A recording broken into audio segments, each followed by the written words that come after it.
They say love in Thailand is cheap, but it cost me everything, and I didn't even see it happening. She called me her forever farang, said she wanted nothing but me. I believed her. Now, I sit alone in a rented room, my account empty, my visa nearly expired, and my phone showing one word I can't stop staring at: blocked. A few days ago, I got an email from someone who's been following this channel for a few months now, not long, but long enough to understand the truth behind these stories. He told me he'd watched one of my videos late at night, after realizing his own girlfriend in Bangkok had disappeared the same way: phone off, apartment empty, no goodbye. He said my story made him feel like he wasn't crazy, just heartbroken. When I finished reading his message, I didn't know what to feel.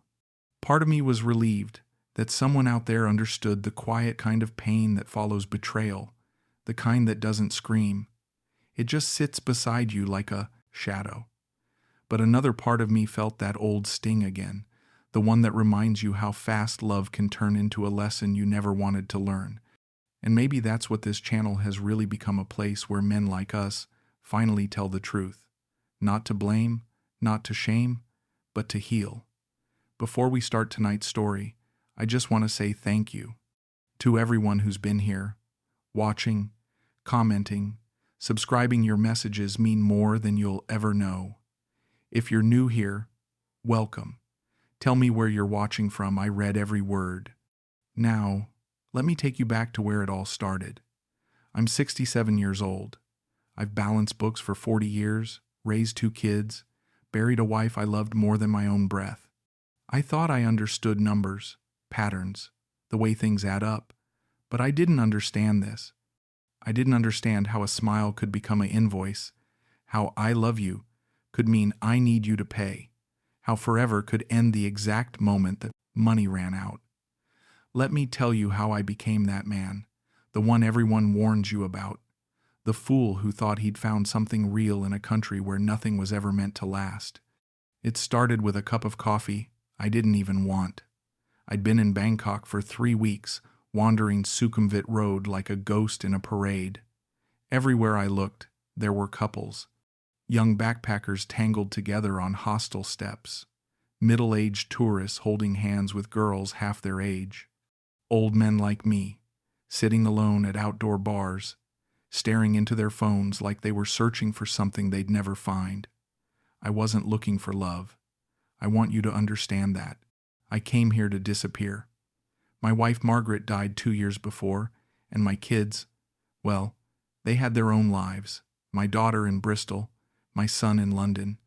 They called on Sundays, checked if I was still breathing, but I could hear it in their voices, the obligation, the guilt. I didn't want to be someone's burden, so I sold the house in Manchester, packed 2 suitcases, and bought a one-way ticket to Bangkok. People said I was brave. I wasn't. I was just tired of being lonely in a place that reminded me I used to matter. The café was tucked between a massage parlor and a 7-Eleven, the kind of place tourists walk past without noticing. But I was hot, my shirt stuck to my back, and I needed to sit down. Inside, it smelled like fried rice and sweet milk tea. A few locals sat near the windows, and a ceiling fan pushed the warm air in lazy circles. That's when I saw her. She stood behind the counter, arranging pastries in a glass case. Her hair pulled back in a ponytail, a white apron tied around her waist. When I walked in, she looked up and smiled. Not the rehearsed smile I'd seen in so many tourist traps. Something softer, real. "Hello," she said, her English careful and sweet. "You want coffee?" I nodded, fumbling with my wallet. "Just black coffee, please." She tilted her head slightly. "You sure? We have iced latte. Very good, not too sweet." There was something in the way she said it, like she wasn't trying to upsell me, like she actually cared if I liked it or not. "All right," I said. "I'll trust you." Her smile widened. "Good. I make special for you." I sat by the window and watched her work. She moved with this quiet efficiency, measuring, pouring, humming something under her breath.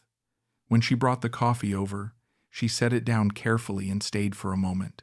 You tourist? She asked. Something like that, I said. Retired, actually. Just traveling. Retired, she repeated, testing the word. That mean you finish work? Forever? Forever, I said, and the word felt strange in my mouth. She nodded slowly, like she was absorbing something important. That sound nice. My mother, she work every day, never finish. There was a sadness in her voice, subtle but unmistakable. I wanted to ask more, but she glanced back at the counter. I go back now. You enjoy coffee, okay? And she walked away before I could say thank you. I came back the next day, and the day after that, it became a routine. Every morning, I'd walk the 20 minutes from my apartment near Nana, past the street vendors and the tuk-tuks and the tourists taking selfies, and I'd sit in the same seat by the window. She learned my name on the third visit. Harvey, she said, pronouncing it slowly, like she was learning a new song. That English name, yes? Very English, I said. And yours? Chalisa, she said. But my friends call me Lisa. Lisa, I repeated. That's easier for me. She laughed. Yes, easier for farang. Farang. Foreigner. I'd heard that word everywhere, but the way she said it, it didn't sound cold. It sounded almost affectionate. Over the next few weeks, we talked more. She told me she was from Udon, Thani, a province up north I'd never heard of. She came to Bangkok 2 years ago to make money, send it back to her family. Her father died when she was young. Her mother cleaned houses. Her younger brother still in school. I want to help them, she said one afternoon, wiping down the table next to mine. But Bangkok expensive. I work here. I work at night market too. Still not enough. I didn't know what to say. My own problems felt small in comparison. You work 2 jobs? She nodded. Yes, every day. Tired, but okay. Something twisted in my chest. This girl, barely 23, working herself to exhaustion while I sat here sipping iced lattes on a pension I didn't even need. You shouldn't have to do that, I said. She looked at me, surprised. Everyone do that here, not just me. Still, I said, it's not fair. She smiled, but it didn't reach her eyes. Life not fair, Harvey, but we do anyway. That night, I couldn't stop thinking about her, the way she said we, the quiet resignation in her voice. I wanted to help, not because I expected anything, but because it felt good to be useful again, to matter to someone. The next day, I brought her a box of English chocolates I'd found at a tourist shop. For you, I said, setting it on the counter. Her eyes widened. For me? Why? Because you work hard, I said, and you deserve something nice. She looked at the box like it might disappear if she blinked. Then she looked at me, and her eyes were wet. Thank you, Harvey, she whispered. You very kind man. She hugged me, just briefly, just a quick squeeze across the counter. But it was the first time anyone had touched me with affection in 2 years. I felt something crack open inside me, something I thought had sealed shut when Margaret died. After that, things changed. She started sitting with me during her breaks. We'd talk about everything. Her village, my life in Manchester, the differences between Thailand and England. She was curious, asked questions about my work, my kids, my wife. I told her about Margaret, how we met at a church dance when I was 22, how she made the best shepherd's pie in all of Manchester, how I still heard her voice sometimes, telling me to stop being so bloody serious. Chalisa listened like every word mattered. She sounded like good woman. She said, Yes, I said. She was. You miss her. It wasn't a question. Every day. She reached across the table and touched my hand. Just for a second. I think she want you be happy, Harvey. Not sad forever. I looked at her, this young woman with tired eyes and a smile that could break your heart, and I thought, maybe she's right. Maybe it's okay to let myself feel something again. One afternoon, Her motorbike broke down outside the cafe. I saw her crouched beside it, phone pressed to her ear, frustration tightening her face. I walked over. "What's wrong?" "Engine broken," she said. "I call mechanic, but he say cost 3,000 baht. I don't have now." 3,000 baht. About 70 pounds. Nothing to me. Everything to her. "Let me pay for it," I said. She shook her head quickly.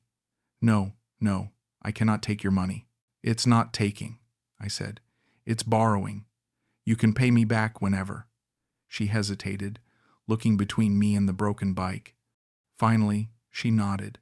"Okay, I pay you back, I promise." She never did, but I didn't care. After the motorbike, the requests came more often. Small things at first. Her phone screen cracked. Could I help with a repair? Her mother needed medicine. Could I lend her a bit until payday? Her rent was late, just this once. She'd never ask again. Each time, she cried. Each time she promised to pay me back.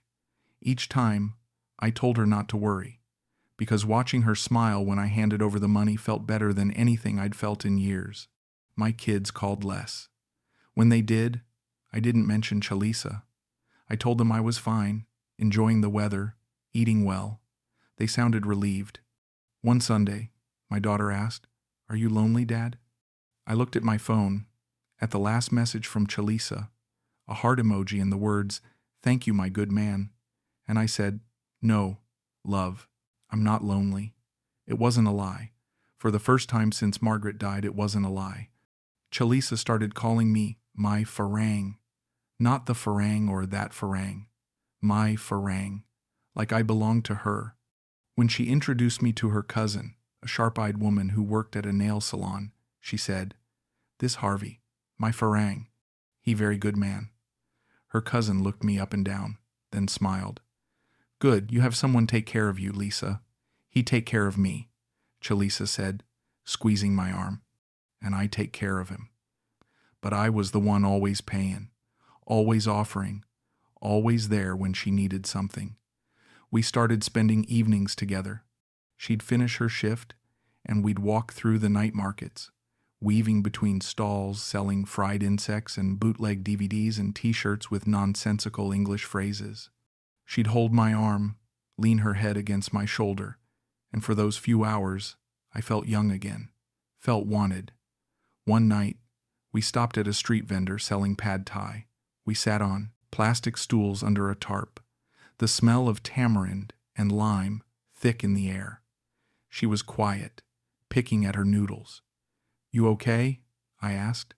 She looked up, her eyes distant. "Harvey, can I ask you something?" "Of course. You think about future?" I blinked. "What do you mean?" "I mean," she said, setting down her fork, "you stay in Bangkok forever? Or you go back England?" The question caught me off guard. I hadn't thought that far ahead. "I don't know," I said. "I suppose I'll stay as long as I'm happy here." She nodded slowly, chewing her lip. "What if," she said quietly, "what if we have future, together?" My heart stopped. Together? She reached across the table and took my hand. "I tired of Bangkok, Harvey. Tired of city. I want go home, back to my village. Open small cafe, like this one. Live quiet, but I cannot do alone. I need someone." She looked at me, her eyes wet and pleading. "I need you." I couldn't breathe. This beautiful young woman, asking me to build a life with her, asking me to stay. "You mean it?" I whispered. "Yes," she said. "I mean it. You good man. You make me feel safe. I never want talk to other man. Only you." She squeezed my hand tighter. "You, my forever farang. Forever farang." Those two words wrapped around my heart like a promise. That night, lying in my apartment staring at the ceiling, I let myself imagine it. A small cafe in the countryside, Chalisa beside me, quiet mornings, slow afternoons. A place where I wasn't just an old man killing time. A place where I mattered. The next morning, I went to the cafe earlier than usual. She was alone, setting up chairs. When she saw me, She smiled, but there was something nervous in it. You think about last night? She asked. Yes, I said. I want to do it. I want to help you open your cafe. Her face lit up like I'd just told her she'd won the lottery. She ran around the counter and hugged me, hard, her arms tight around my neck. Thank you, Harvey, she whispered. Thank you. Thank you. Thank you. I promise. I make you happy. I take care of you. Forever. Forever. I believed her. The plan moved fast. Too fast. Looking back. But at the time, it felt like momentum. Like life finally pulling me forward instead of dragging me down. Chalisa found a piece of land near her village in Udon, Thani.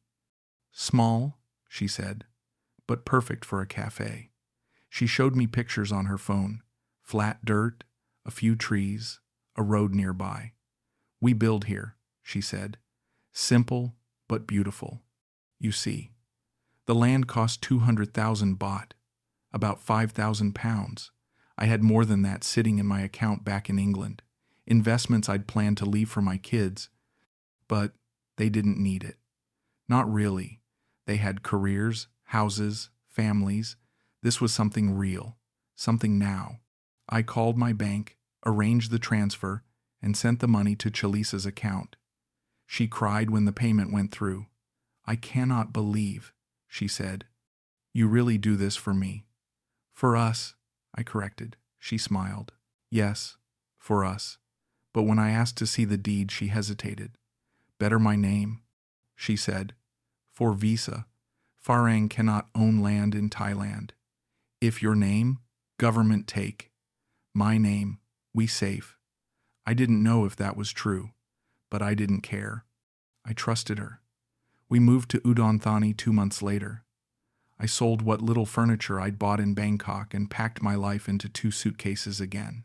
Chalisa rented a truck, and we drove north, the city fading behind us, replaced by rice fields and small towns and endless sky. Her village was nothing like Bangkok. Dusty roads, wooden houses on stilts, chickens wandering freely. Her mother lived in a narrow house at the edge of town, the paint peeling, the roof patched with corrugated metal. When we arrived, her mother came out, a tiny woman with sun-darkened skin and eyes that didn't smile. Chalisa spoke to her in rapid Thai, gesturing toward me. I caught the word farang several times. Her mother looked me up and down, then nodded. She say you, welcome. Chalisa translated. She say you good man with soft heart. Soft heart. I wasn't sure if that was a compliment. Her younger brother, a skinny teenager with a smartphone glued to his hand, barely looked at me. The neighbors stared. I felt like a zoo animal. But Chalisa held my hand and said, Don't worry. They just not used to farang. They like you soon. They never did. We rented a small house on the other side of the village while the cafe was being built. 1 room, a bathroom with a squat toilet, a kitchen that was really just a hot plate and a sink. At night, dogs barked, and geckos clung to the walls, and I lay awake wondering what the hell I'd done. But Chalisa was excited. She talked endlessly about the cafe, what color to paint the walls, what kind of tables to buy, what to name it. Maybe Harvey's Cafe, she said one night, grinning. No, I said, it's yours. Your dream. Our dream, she corrected. But it didn't feel like ours. The builder was her cousin's husband. The contractor was her uncle. Every decision was made in Thai. Fast conversations I couldn't follow. When I asked what they were saying, Chalisa would wave me off. Just business talk. Boring. I handle. I wanted to be involved, to feel useful, but I was just the wallet, the foreigner signing checks and staying out of the way. The cafe took 4 months to build. During that time, Chalisa grew busier. She spent her days at the site, overseeing construction, arguing with workers, making phone calls. She came home late, smelling like dust and sweat, and collapsed into bed without saying much. Our conversation shrank. She stopped asking about my day, stopped sitting with me in the evenings. One night, I tried to hold her, and she pulled away. "I tired, Harvey." "Not tonight." "We haven't." I started, then stopped. We hadn't been intimate in weeks. Not since Bangkok. "I know," she said. "I'm sorry. Just busy now. When cafe open, everything better." I wanted to believe her. But something had changed. She looked at me differently now. Not with warmth, with something closer to irritation, like I was in the way. The cafe opened on a Saturday. Chalisa threw a small party, invited half the village. There were streamers, a cake, a monk who came to bless the building. I stood in the corner, smiling, shaking hands with people who didn't speak English and didn't seem to care who I was. Chalisa was radiant. She wore a new dress, her hair curled, her makeup perfect. She moved through the crowd like a celebrity, laughing, hugging, posing for photos. I tried to join her, to stand beside her, but she kept drifting away. At one point, I overheard her talking to a group of women. I didn't understand the words, but I heard her laugh and say farang, and they all glanced at me and giggled. I felt my face go hot. That night, after everyone left, I found her sitting outside, scrolling through her phone. "It went well," I said. "Yes," she said, not looking up. "Very good." "You happy?" She nodded, very happy. But she didn't look happy. She looked distracted. "Lisa," I said carefully, "can I ask you something?" "What? Do you still want me here?" Finally, she looked up, her expression unreadable. "Why you ask that?" "Because," I said, my voice cracking, "because I feel like you don't see me anymore." She sighed, set down her phone, and took my hand. "Harvey, I see you. I just busy. Cafe is hard work. You understand, yes?" I nodded. "You still my forever farang," she said, but the words sounded hollow, like a script she'd memorized. After the cafe opened, Chalisa was there from dawn until late at night. She hired 2 girls from the village to help, but she didn't trust them, so she stayed to supervise. I offered to help, to work the register, to greet customers. She said no. "You don't know Thai. You confuse people." So I stayed home, cleaned the house, cooked meals she didn't eat, waited. Some days, she didn't come home until midnight. When I asked where she'd been, she snapped. "Working, Harvey. Where you think?" "I just worry," I said. "You don't need worry. You need trust." But trust was getting harder. One night, I heard her phone buzz on the table. She was in the shower. I glanced at the screen. A message in Thai from a contact saved as P. The message had a heart emoji. My stomach dropped. When she came out, I said, "Who's P?" She froze. "What?" "Your phone. Someone named P sent you a message." Her face hardened. "You look at my phone?" "It was right there," I said. "I didn't mean to." "You spy on me?" she said, her voice rising. "You don't trust me?" "I'm not spying, I just—" "You old man with jealous heart," she spat. "I work all day, come home tired, and you check my phone like I'm criminal?" She grabbed her phone and stormed out. I didn't see her for 3 days. When she finally came back, she acted like nothing had happened. "I stay at my mother's house," she said. "I need space." "I'm sorry," I said. "I didn't mean to."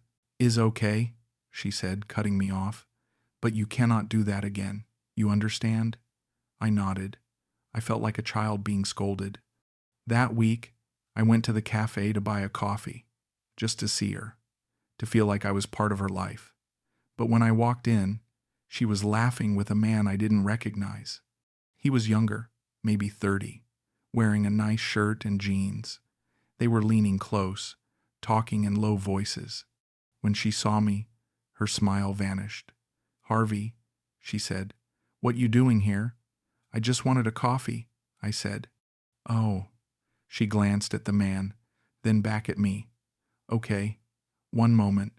She made the coffee quickly, handed it to me, and said, "I busy now. You go home, okay? I looked at the man, who was watching me with a smirk. Who's that? I asked. Friend, she said. Business. I wanted to ask more, but the way she was looking at me, cold and dismissive, made me swallow the words. I left. The coffee tasted like ash. I started noticing things. Her phone always face down. Her laptop, password protected. New clothes I didn't buy for her. A gold bracelet on her wrist. Where did you get that? I asked one night. Gift, she said. From who? From friend. Why you care? Because, I said, my voice shaking. Because I love you, and I feel like I'm losing you. She looked at me for a long time, her face unreadable. Then she said, Maybe you never have me, Harvey. The words hit like a punch. What does that mean? She didn't answer, just went to bed. That night, I couldn't sleep. I kept replaying everything. The money I'd sent, the land I'd bought, the café I'd built. For her. For us. But there was no us. There never had been. I was just the soft-hearted farang with an open wallet. One afternoon, I went to the café unannounced. I needed to see her, to talk, to fix whatever was breaking between us. But when I walked in, she wasn't there. One of the girls was behind the counter. Where's Chalisa? I asked. The girl looked uncomfortable. She go Bangkok, she said. Bangkok? When? This morning. My chest tightened. When is she coming back? The girl shrugged. She not say. I left and called her. No answer. I called again. And again. Finally she texted me. I busy. Talk later. Later never came. I waited a week. She didn't return. Didn't call. I texted her every day. Where are you? Are you okay? Please talk to me. Nothing. I went to her mother's house. Her mother answered the door, looked at me blankly, and said something in Thai I didn't understand. Then she closed the door in my face. I asked around the village. Finally, someone told me. She go Bangkok with boyfriend. Boyfriend. Not me. Someone else. I felt the ground tilt. I checked the bank account, the one we'd opened together for the café. Every baht was gone. Over 400,000. About 10,000 pounds. Everything I'd transferred for the land, the construction, the supplies, all of it, gone. I tried calling the bank, but they said the account was under her name. I had no legal claim. I tried calling her one more time. The call didn't go through. I checked our messages. Blocked. I sat in that little house, staring at my phone, and I couldn't breathe. She'd called me her forever farang. She'd looked me in the eyes and promised she'd take care of me. She'd cried when I gave her money. She'd hugged me and whispered thank you like I was saving her life. And I believed her. Every word. I was 67 years old.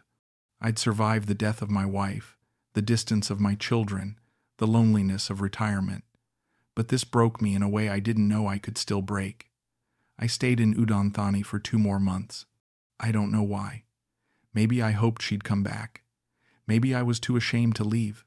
I'd wake up every morning and walk to the café, watch her employees run it, watch the customers come and go, the place I'd built, the dream I'd paid for. And I was just a ghost. The villagers stopped making eye contact. They knew. Everyone knew. I was the fool. The old farang who thought a young girl could love him. One evening, I sat in the temple courtyard and watched the monks walk by.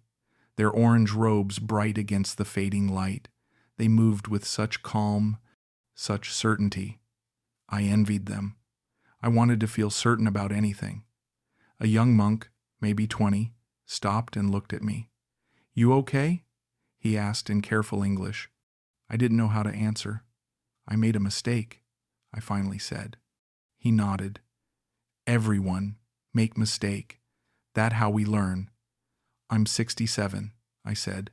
Shouldn't I have learned by now? He smiled. Maybe you learn different lesson now. He walked away, and I sat there until dark. I sold what little I had left and moved back to Bangkok. Rented a tiny room near Sukhumvit, the same area where I'd first met her. I couldn't afford much. My pension covered rent and food, but barely. I stopped calling my kids. I didn't know what to say. I fell in love with a girl 44 years younger than me, and she took everything. They'd pity me. Or worse, they'd say they told me so, even though they didn't, because I never told them about her. I walked past the cafe where we met. It was still there, but she wasn't. A different girl worked the counter now. I ordered a black coffee and sat in the same seat by the window, the same seat where I'd first felt hope, where I'd first believed I could start again. The coffee tasted the same, but everything else was different. I thought about messaging her one last time, just to ask why, but I knew she wouldn't answer. And even if she did, what would she say? That she never loved me? That she needed the money more than she needed me? I already knew the answers. I didn't need to hear them. One night, I opened my laptop and started writing. Not for her, not even for me. For the next man. The one sitting in a cafe somewhere, smiling at a girl who's too kind, too interested, too perfect. I wanted to tell him, if she calls you her forever farang, ask her what forever means in her language. Because for me, it ended the moment I ran out of money. I posted it online, an expat forum. I didn't expect anyone to read it, but the comments came, dozens of them. Men like me, men who'd lost money, dignity, hope. Men who'd been called baby, darling, my love, my king, until they weren't useful anymore. And some comments from men who said I deserved it, that I was an idiot, that everyone knows Thai girls are just after money. Maybe they're right. Maybe I was an idiot, but I wasn't after anything except someone to care about, someone to make me feel like I hadn't disappeared, and that shouldn't make me a fool, but it did. I still think about her sometimes. Late at night, when the city is quiet and the geckos chirp on the walls, I wonder if she thinks about me, if she feels guilty, if she tells her new boyfriend about the old farang who bought her a cafe. I doubt it. I'm just a chapter in her story, a forgettable one. But she's the whole story for me, the one that taught me the difference between loneliness and desperation, between love and transaction, between hope and delusion. I kept one thing, a small ceramic cup she gave me once, early on, before the cafe, before the move. She'd written "Forever Farang" on it, in marker. The letters smudged and crooked. I didn't throw it away. I put it in a drawer, not because I forgive her, not because I miss her, but because I need to remember that some lessons cost more than money. They cost the part of you that believes in second chances. I'm 67 years old. I live in a country that isn't mine, in a room the size of a closet, with a pension that gets smaller every year. My kids don't know where I am. My friends back home think I'm living the dream. And maybe I am. Just not the dream I thought. I don't blame her. Not really. She was young, ambitious, stuck in a cycle of poverty I'll never understand. She saw an opportunity, and she took it. I was that opportunity. I blame myself for being so desperate to be needed, that I ignored every red flag. Every time she asked for money, every time she pulled away, every time she chose the cafe over me, I saw it. I just didn't want to believe it, because believing it meant admitting I was alone, and I wasn't ready for that. Maybe I'm ready now. Last week, I went back to the cafe one more time, the one where we met. I sat in the same chair, ordered the same drink. The new girl brought it over and smiled, polite, professional. "You visit Thailand before?" she asked. "Yes," I said. "Long time." She nodded and walked away. I watched her work, the way she moved, the way she smiled at customers. And I wondered how many men before me sat in this exact chair, looking at a girl they thought could save them. How many after me will do the same? The coffee was still good. I finished it, left a tip, and walked out. The street was loud, crowded, alive. I let the noise swallow me. And for the first time in a long time, I didn't feel like I was disappearing. I felt like I'd already disappeared. And that was okay. because maybe that's what I came here for all along. Not to be found, but to finally stop looking. I still keep her cup. I don't know why. Maybe because it's proof that it happened. That for a few months, I believed someone when they called me theirs. That I felt wanted, needed, loved. Even if it was never real. I think about recording a message, a video, for men like me, to tell them the truth. Not with anger, not with bitterness, just honesty. She'll call you her king, her love, her forever. She'll cry when you help her. She'll hold your hand and make promises, and you'll believe her because you want to, because you're lonely, and loneliness makes us believe impossible things. But listen to me, when the money runs out, so will she, and you'll be left holding a cup with a word on it you don't understand. Forever. Maybe I'll record it, maybe I won't. But if one man hears it and walks away, if one man saves himself from becoming me, then maybe it was worth it. Maybe I didn't lose everything for nothing. I sit in my room tonight, the fan spinning above me, the sounds of the city drifting through the window. I'm 67.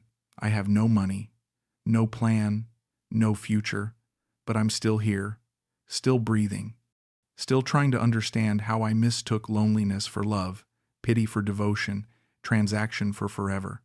And maybe that's enough. Not the understanding, but the trying. Because some men never try. They just accept. They call it adventure. They call it living. They never admit they got played. But I will. I was played. I was the old fool who thought a smile was a promise. Who thought forever meant something other than until you're empty. And I'm okay with that now.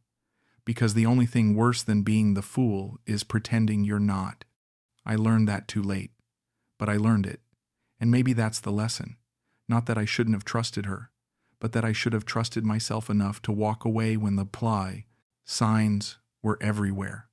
When her texts got shorter, when her smiles got colder, when forever started feeling like a countdown. I should have walked away, but I didn't, because I wanted to believe. And belief is the most expensive thing a lonely man can buy. So here I am, in a city that never sleeps, in a country that isn't mine, with a cup that says forever and a bank account that says nothing. And I'm okay. Not happy, not whole, but okay. And maybe that's all a man my age can ask for. To survive his own bad decisions. To sit with the shame and the regret and the heartbreak. And to finally say out loud, I loved her. She didn't love me. And that's the truth. That's my story. That's the confession. That's the lesson I paid 10,000 pounds to learn. Some men won't believe me. They'll think they're different, smarter, luckier. They'll meet a girl in a café and she'll smile, and they'll think, this time it's real. And maybe it will be, but probably not. Probably she'll call them her king, her darling, her forever farang. And when the money's gone, so will she. And they'll be sitting in a room like this, holding a cup with a word they don't understand. Forever. I still don't know what it means in her language, but I know what it meant to me, and I know what it cost. Everything. I don't hate her. I need you to understand that. I don't hate her, and I don't hate Thailand, and I don't hate myself. I'm just tired. Tired of pretending it didn't hurt.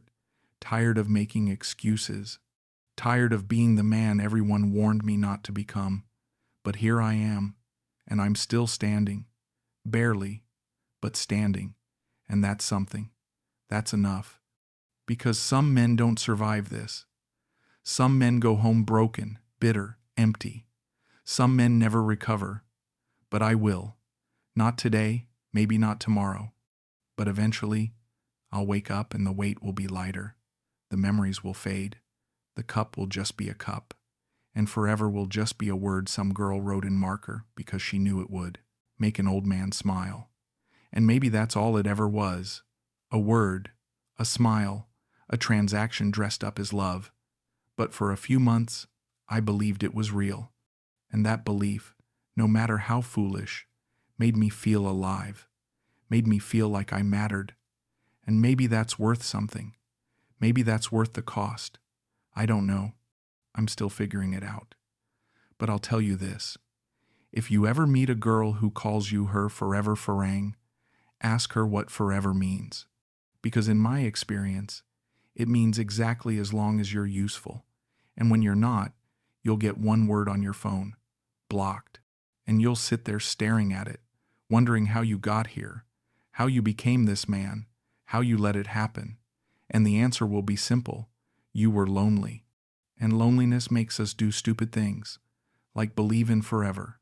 So, that's my story. That's the truth. I'm Harvey Kenton.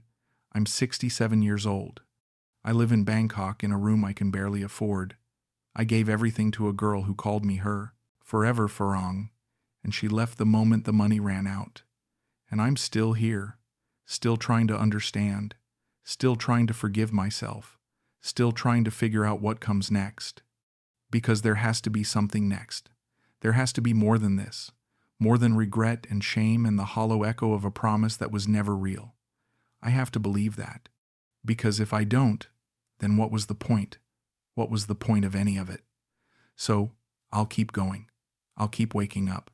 I'll keep walking these streets. I'll keep sitting in cafes and watching couples and wondering what they have that I didn't. And maybe one day, I'll stop wondering. Maybe one day, I'll just accept that some things aren't meant to be understood. They're just meant to be survived. And I'll survive this. I have to. Because the alternative is giving up. And I didn't come all this way, lose everything I had, just to give up now. I came here to disappear. And I did. But now I'm going to find myself again. Even if it takes the rest of my life. Even if all I find is the truth. That I was a fool. That I loved someone who didn't love me back, that forever was just a word. And that's okay. Because at least I tried. At least I believed. At least for a few months, I felt something other than loneliness. And maybe that's the real lesson. Not that I lost everything, but that I was willing to risk everything for the chance to feel alive again. And that's not weakness. That's not stupidity. That's just being human. And I'm still human, still here, still breathing, still hoping that somewhere, somehow, there's a version of forever that actually means what it says. But until then, I'll keep the cup, I'll keep the memories, and I'll keep moving forward. One day at a time, one step at a time, because that's all any of us can do. Survive our bad decisions, learn from our mistakes, and try to be better tomorrow than we were today. That's my story. That's my confession. And that's my truth. Forever.